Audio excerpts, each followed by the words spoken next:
Have you ever stopped to think about what you were doing before you were born? I'm not talking about being in your mother's womb. I'm talking about before that, long before. There is a truth that few people know, but it can completely transform how you see your life. Every soul that comes to Earth does not come by chance. It is not a random event of the universe. You made conscious choices before you were born, specific, detailed, and purposeful choices. Imagine for a moment that you are in a cosmic meeting room. Around you are beings of light that you recognize as your spiritual guides. In front of you, there is a kind of energetic contract glowing with a golden light. This document is not made of paper, but of pure energy and intention. It is your soul contract. In this sacred moment, you are no longer the person you know today. You are your pure essence, your soul in its highest form. You have access to all the knowledge about your past lives, the lessons you've learned, and especially what you still need to experience to evolve. This meeting takes place in a plane of existence called by many the between lives or intermediate state. It is a place where time and space work differently, where you can see your entire spiritual journey as a complete movie, not just a single chapter. During this cosmic meeting, you carefully analyze the options available for your next incarnation. You observe different families, different countries, different eras. Each possibility offers a unique set of opportunities for growth and learning. Your spiritual guides are there not to make decisions for you, but to offer guidance. They show how each choice can impact your spiritual evolution.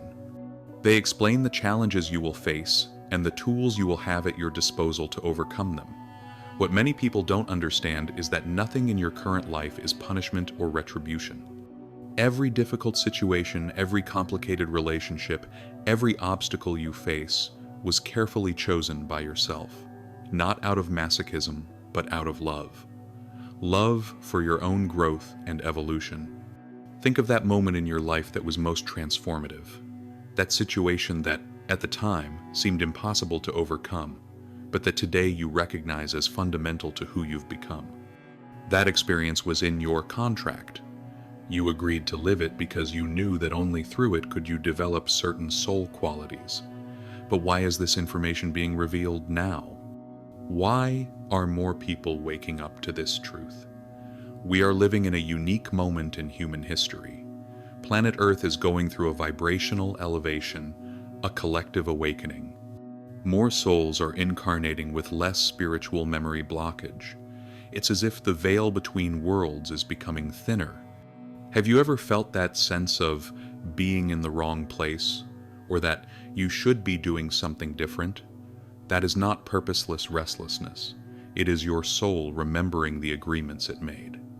It's an internal call for you to return to the path you chose before you were born. Let's explore exactly what the 7 most important agreements you made before birth were. Each of them will reveal a deeper layer of your life purpose and how you can honor these sacred commitments you made with yourself. Get ready to remember who you truly are and why you chose to be here, at this moment, on this planet, in this life. The first key to unlocking your true nature is about to be revealed. Your first agreement, the choice of family and lineage. Your family is not a cosmic accident. Every person who is part of your family core was chosen by you with surgical precision even before you were born. When you were in that cosmic meeting I mentioned, one of the first and most important decisions you had to make was, who will be my parents? This choice was not based on who would be kinder or give you an easier life. It was based on who could offer exactly the lessons your soul needed to learn. I'll tell you something that may be hard to accept at first. You chose your parents, including all their flaws and limitations. That absent father, that controlling mother, those siblings who always seemed to provoke you, they all agreed to play those roles in your life. But why would a soul choose a difficult family? Why not always opt for harmony? The answer lies in the concept of spiritual growth. Imagine you are in a spiritual gym. You wouldn't ask for the lightest weights if you wanted to get stronger. You would choose the resistance needed to develop your spiritual muscles. Your mother, for example, may have agreed to be overprotective so that you would learn independence. Your father may have chosen to be critical so you would develop genuine self-confidence. That sibling who always challenged you may have accepted that role to strengthen your ability to stand up for yourself. There is something called karmic lineage that connects families through multiple lives. You are not strangers who met by chance. You are souls who have already shared experiences in other incarnations and return to resolve pending issues or deepen special connections. Think of that family dynamic that has always bothered you. That same situation that repeats itself at family gatherings, that pattern that never seems to change. That repetition is not a coincidence. It is a karmic theme that needs to be worked through and transcended. Each family also carries gifts and talents that pass from generation to generation. I'm not just talking about physical characteristics or technical skills. I'm talking about spiritual capacities, energetic sensitivities, collective missions. You may have chosen to be born into a family of healers to continue that tradition, or you may have opted for a lineage of artists to express spiritual creativity. Even if these gifts are not obvious on the surface, they are encoded in the family energy. The most fascinating part is that you did not choose only to receive from your family. You also chose to give. You came to teach something to your parents, to your siblings, to the entire lineage. Your presence in the family has a transformative purpose. Sometimes a soul chooses to be born into a family to break negative patterns that have persisted for generations. You may be the one who will interrupt cycles of anger, addiction, poverty, or any other limiting pattern. Other times, you come to amplify positive qualities, to raise the family's vibration, to inspire other members to reach their maximum potential, to be a catalyst for collective growth. When you understand that your family was consciously chosen, your perspective on family relationships changes completely. You stop being a victim of circumstances and become a conscious participant in the process of mutual evolution. The next time you feel frustrated with a family member, remember, you made a sacred agreement. You are spiritual companions disguised as relatives. And the greatest gift you can give each other is to honor that agreement with love, patience, and understanding. The second agreement, your main trials and challenges. Now comes the part that may be hardest to accept. You deliberately chose every major difficulty you have faced or will face in your life. In that cosmic meeting before your birth, you carefully analyzed which challenges would be necessary for your spiritual growth. Like an athlete planning their training, you selected specific obstacles that would force you to develop spiritual muscles you did not yet possess. Let me be direct. That heartbreak that almost destroyed you was in your contract. That financial loss that made you rethink everything was agreed upon by you. That betrayal that left you shaken was part of your evolution plan. But why would a soul do this to itself? Why choose to suffer? The answer lies in a fundamental truth. There is no spiritual growth without resistance. Think about the person you were before that major crisis in your life. Now, think about who you became afterward. You developed compassion, inner strength, wisdom, resilience. These qualities didn't come out of nowhere. They were forged in the fire of adversity. There is a crucial difference between necessary suffering and unnecessary suffering.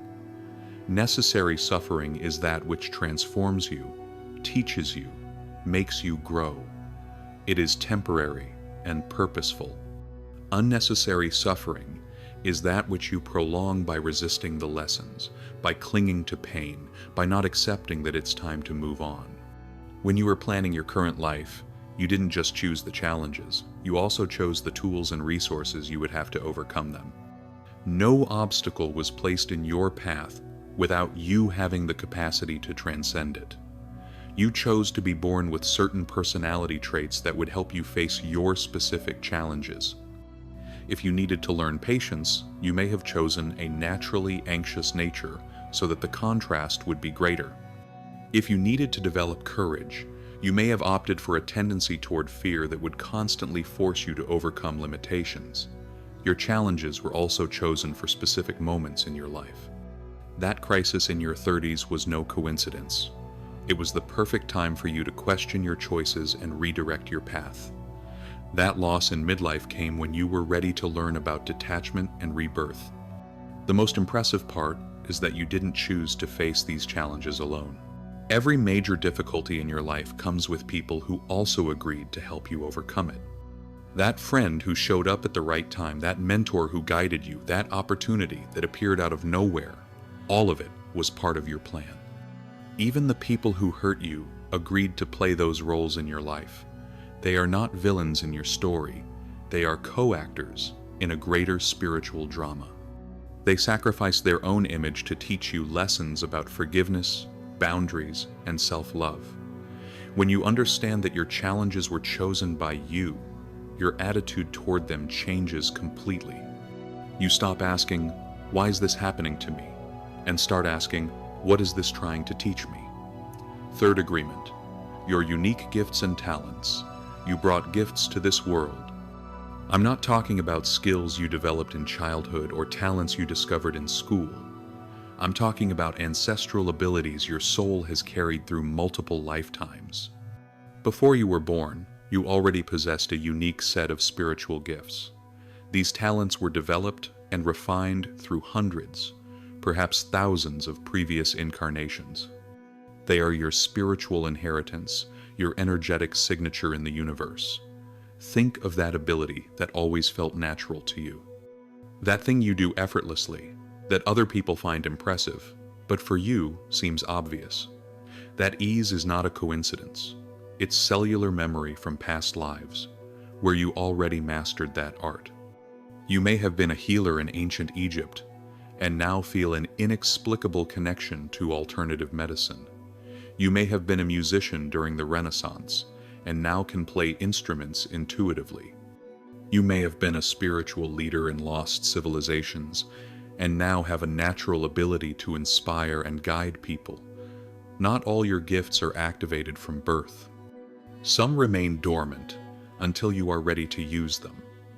It's like having apps installed on your phone that only work when you reach a certain level of spiritual maturity. There's a reason for this. Some gifts are so powerful that, if activated prematurely, you could use them irresponsibly. Your soul waits until you've developed enough wisdom to handle these capabilities with love and discernment. When you were planning your current life, you chose which gifts would be revealed at each stage of your journey. You may have decided that a certain ability would only be unlocked at 40, after you went through certain transformative experiences.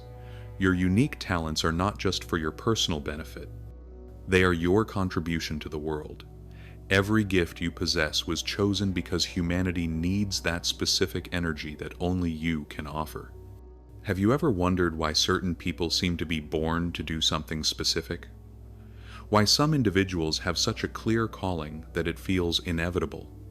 It's because they are expressing gifts that were cultivated over multiple lives and have finally found the perfect context to flourish.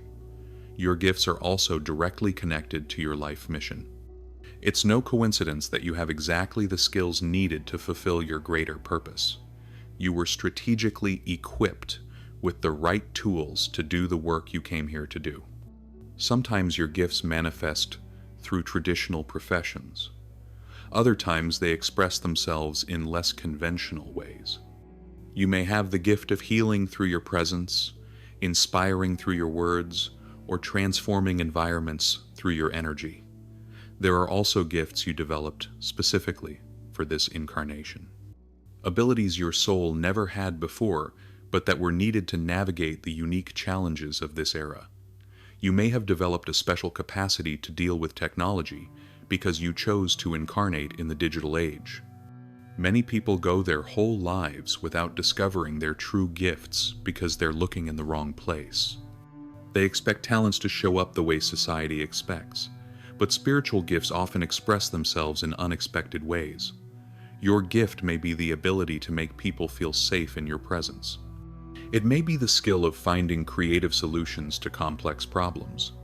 It may be the sensitivity to perceive what others can't see.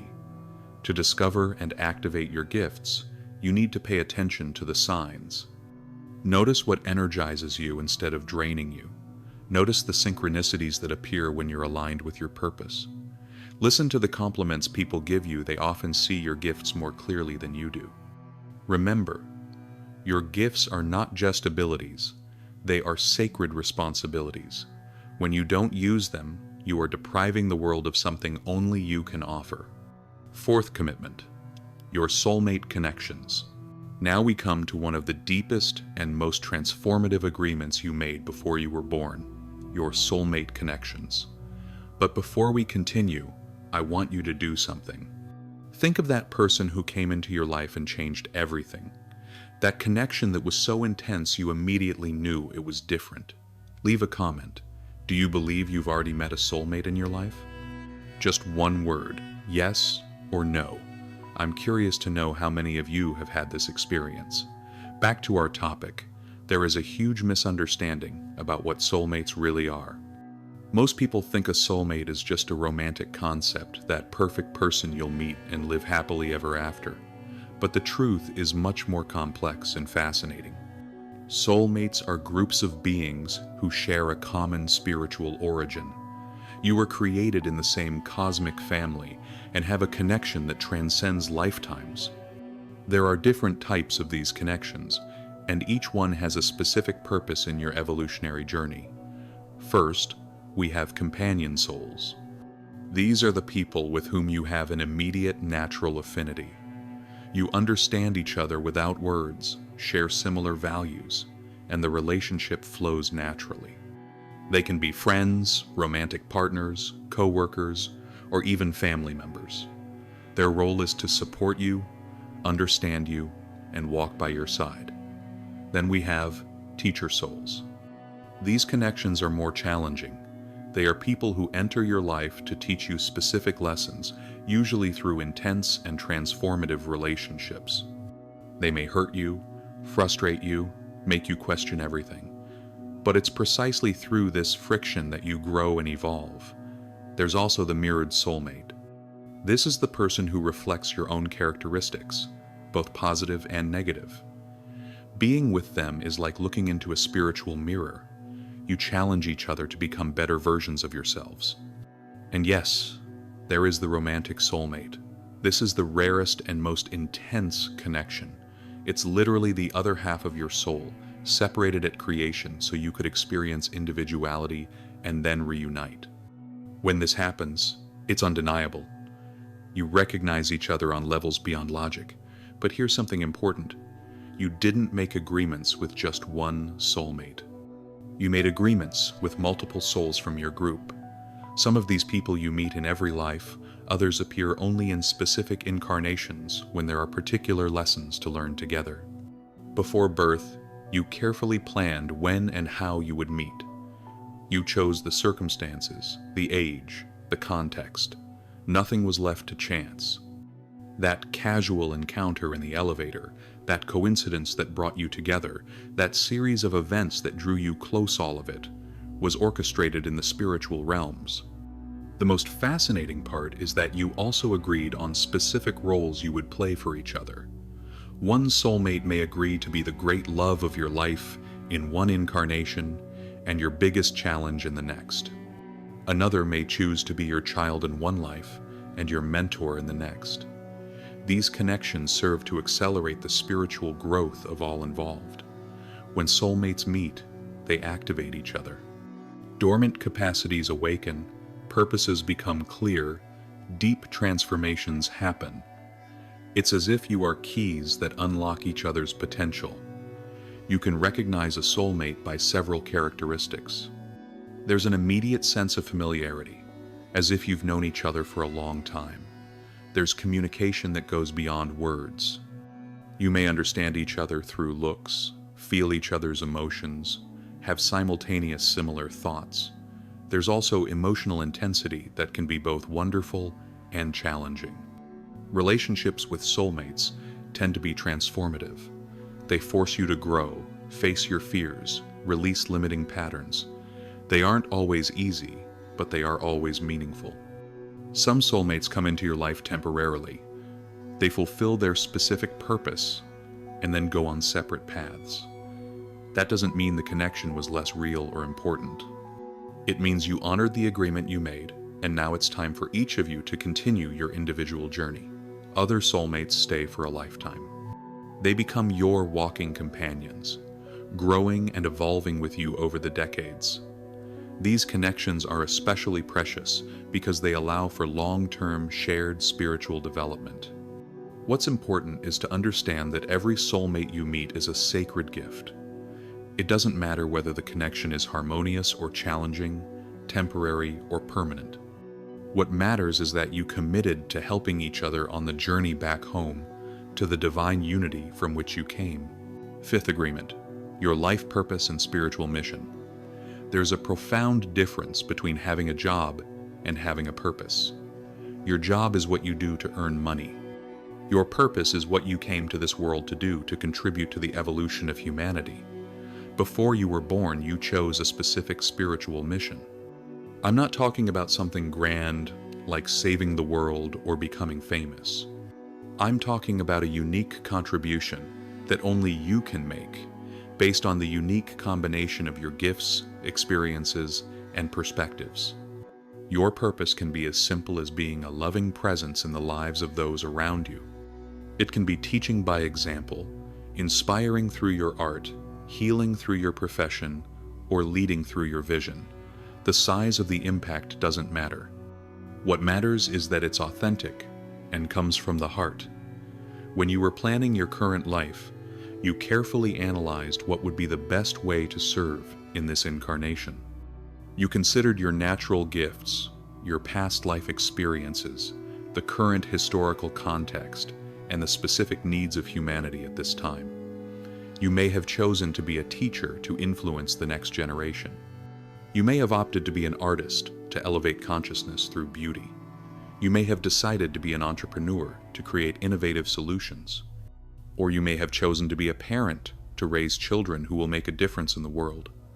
But here's the secret. Your higher purpose isn't always related to your profession.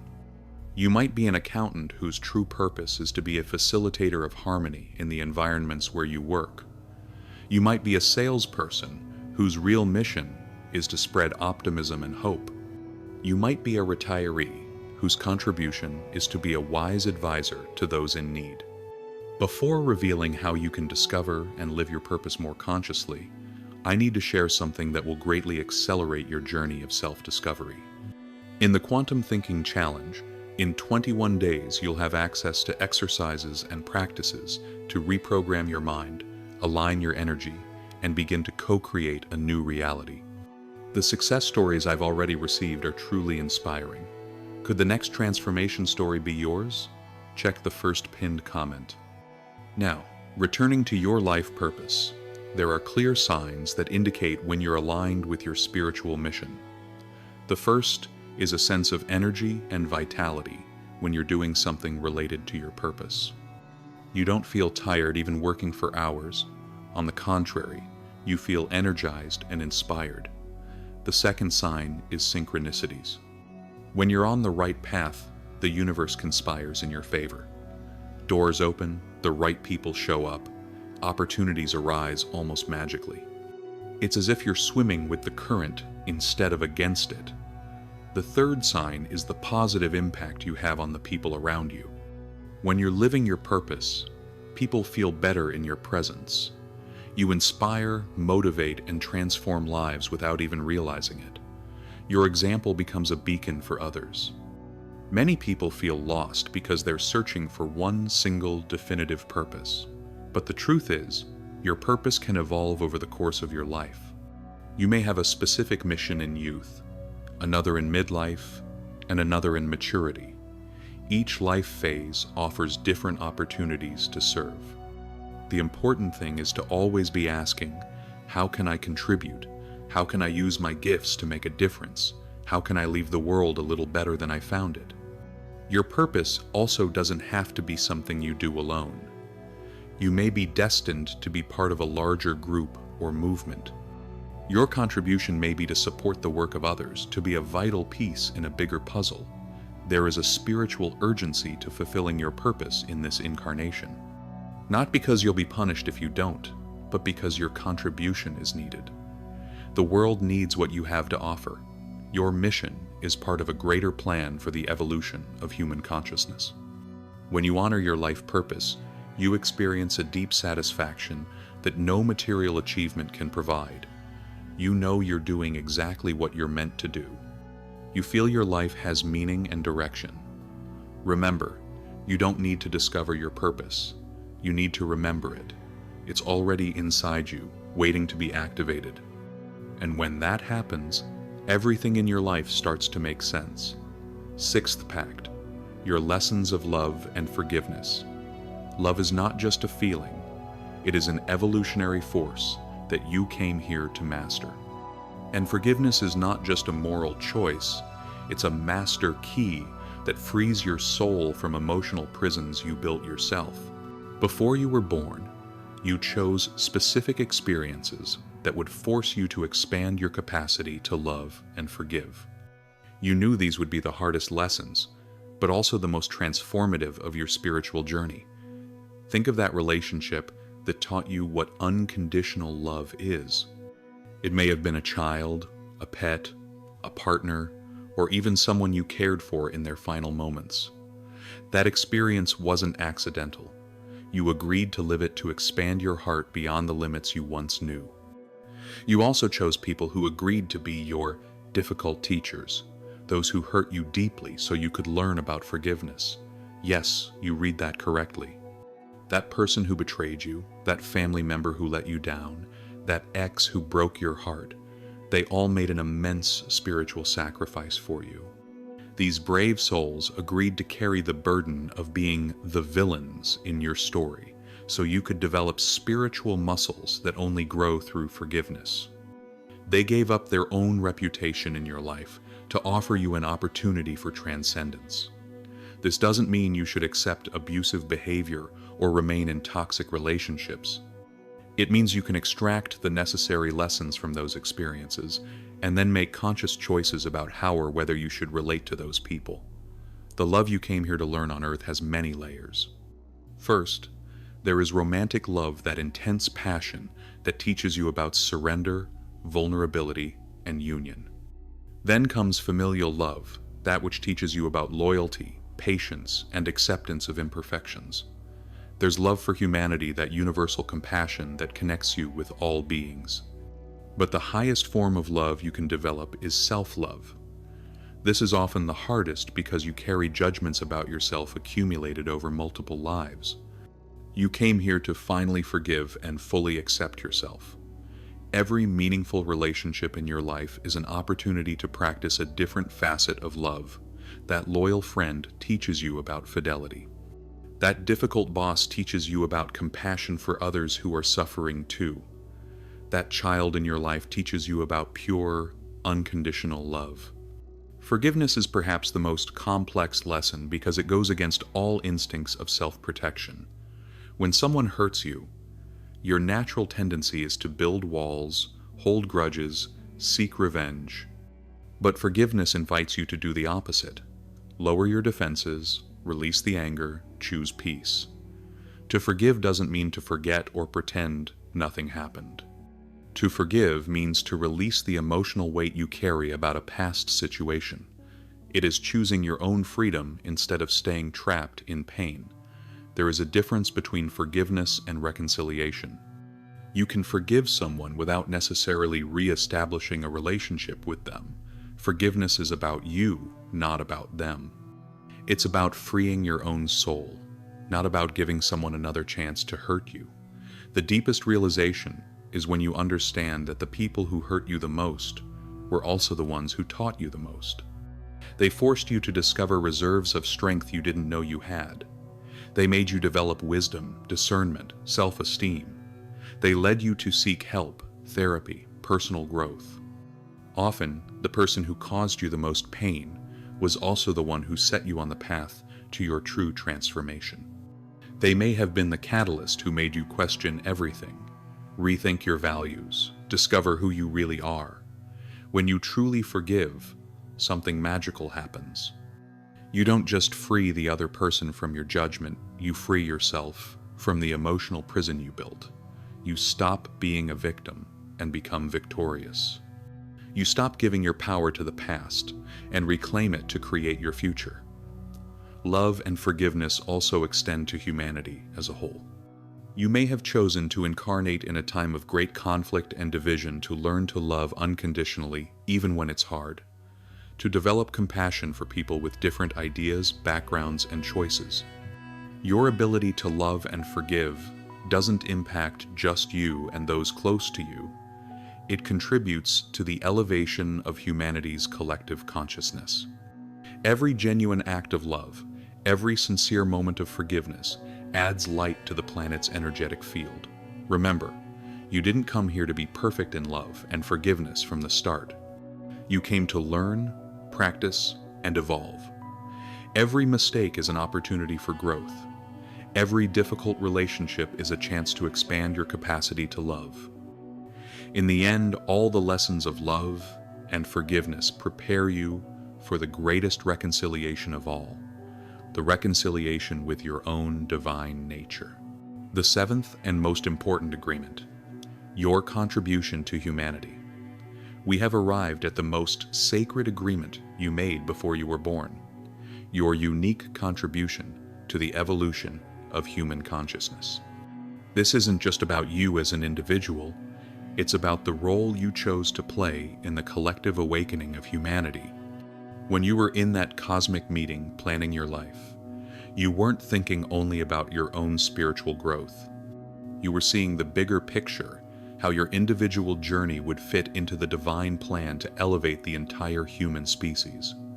You made a specific commitment about how your energy, your experiences, your gifts, and even your struggles would contribute to the greater good. Every person who incarnates in this historical moment came with a unique piece of the puzzle for planetary transformation. Your contribution doesn't need to be obvious or grand to be deeply meaningful. You may be contributing simply by being who you are, radiating a specific frequency that helps elevate the collective vibration. Your presence in the world matters more than you imagine. Think for a moment. Have you noticed how certain people seem to have a transformative effect on the environments they enter? They don't do anything specific, but their energy calms, inspires, harmonizes. That is a powerful form of contribution, being a beacon of light in a reality that sometimes feels dominated by darkness. There's something called the 100th monkey effect, the idea that when a critical mass of beings reaches a new level of consciousness, that new awareness spreads instantly to the entire collective. You might be exactly the monkey that's missing to complete that critical mass. Your contribution can also manifest through your life experiences. Every pain you've transformed into wisdom, every trauma you've healed, every limit you've transcended paves the way for others to do the same. You become a living example that transformation is possible. Many people underestimate the energetic impact of their presence in the world. Every positive thought you have, every elevated emotion you feel, every act of kindness you perform contributes to the morphogenetic field of humanity, that invisible web that connects all consciousnesses. You might be contributing through your profession, creating innovative solutions, inspiring others through your professional example. You might be contributing through parenting, raising the next generation of more conscious human beings. You might be contributing through art, music, writing touching hearts, and expanding perspectives. Your contribution also includes the conversations you have, the people you influence, the ideas you plant. You may not realize it, but that casual conversation you had with a stranger may have completely changed the course of their life. That example of integrity you showed may have inspired someone to make an important decision.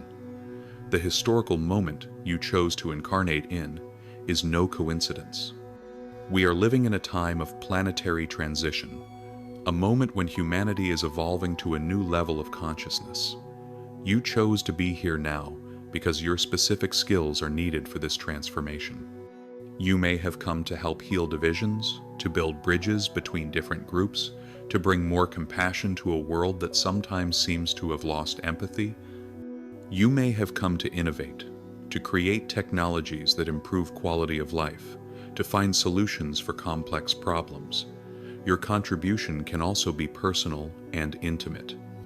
You may have come to be the person who finally breaks a generational pattern, who heals ancestral traumas, who raises the vibration of your genetic lineage. This personal transformation sends out waves of impact far beyond what you can see. The most beautiful thing is that your contribution multiplies through the people you touch. Each person you inspire will inspire others. Each heart you warm will warm other hearts. Each mind you open will open others. Your impact spreads like ripples in a pond, reaching places you never imagined. There's no such thing as a contribution too small or too big.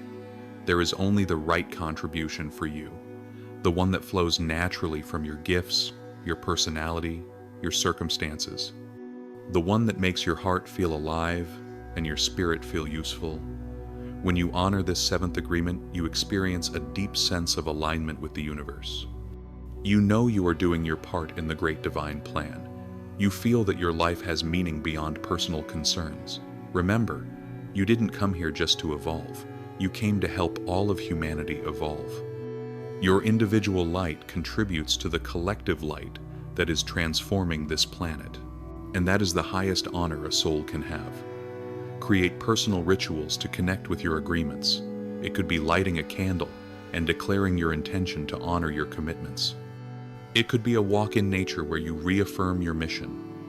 It could be a moment of gratitude where you give thanks for the opportunity to be alive and to serve. Keep a spiritual journal where you record insights, synchronicities, and progress in fulfilling your agreements. Review it regularly to identify patterns and receive guidance on your next steps. Connect with other people who are also aware of their spiritual agreements. You don't need to be perfect. You need to be conscious. Each time you choose to honor your sacred agreements, you raise not only your own vibration but also contribute to the elevation of planetary consciousness. Your agreements are not burdens to carry. They are gifts to be unwrapped. They are opportunities to express your divine nature in physical reality. They are ways to experience the joy of being exactly who you came here to be. Start today. Start now. Start with a simple, I choose to honor the sacred agreements my soul made. I choose to remember who I truly am and why I am here.